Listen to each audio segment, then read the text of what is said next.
নমস্কার, দ্য রিপোর্টে স্বাগত।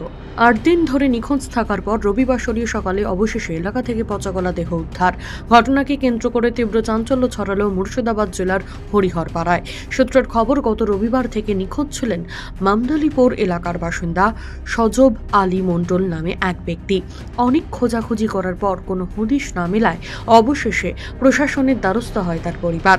হরিহরপাড়া থানায় নিখোঁজের অভিযোগ দায়ের হতেই তদন্ত শুরু করে পুলিশ।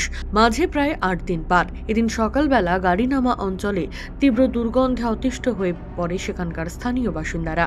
এর উৎস খুঁজতে গিয়ে চক্ষুচরক কাজ দোকান ঘরের পেছনে নজরে আসে এক ব্যক্তির পচা গলা মৃতদেহ। সঙ্গে সঙ্গে থানায় খবর দেওয়া হলে ঘটনাস্থলে এসে পৌঁছায় হরিহরপাড়া থানার পুলিশ। খবর পেয়ে ঘটনাস্থলে আসে সজব আলী মণ্ডলের পরিবারও। অবশেষে তারা দেহ চিহ্নিত করে। মৃতের পরিবারের অনুমান, খুন করা হতে পারে সজব আলীকে। ওখান থেকে গাটাতে বেরোলছে, আর শনিবারের দিন বেরোলছে, রবিবার থেকে আর ফোন লাগেনি। ফোন সুইচ অফ হয়েছে বিকাল থেকে, ফোন কারোর তুলেও নি। আপনার আমরা সকালবেলায় দিকে খোঁজাখুঁজি করলাম, তারপরে একদিন দেখলাম, তারপর দিন দেখলাম, তারপরে থানায় যত জায়গায় সব জায়গায় আমরা দেখলাম, তা কোনো জায়গায় খোঁজ পাইনি।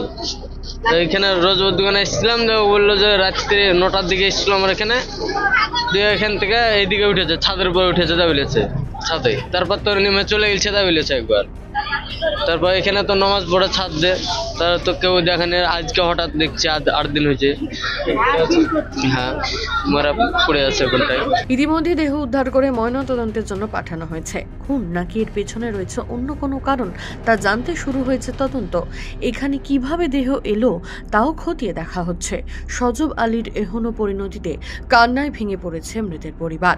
ঘটনাকে কেন্দ্র করে চাঞ্চল্য ছড়িয়েছে এলাকায়। Ganesh Saha, the report, Murshidabad. সমস্ত খবরের আপডেট পেতে লাইক করে সাবস্ক্রাইব করুন দ্য রিপোর্ট চ্যানেলটি। সেই সঙ্গে বেল বাটন প্রেস করতে ভুলবেন না। আপনাদের একটা সাবস্ক্রিপশন আমাদের জন্য অত্যন্ত মূল্যবান। একই সঙ্গে ফলো করুন আমাদের হোয়াটসঅ্যাপ চ্যানেলটিও।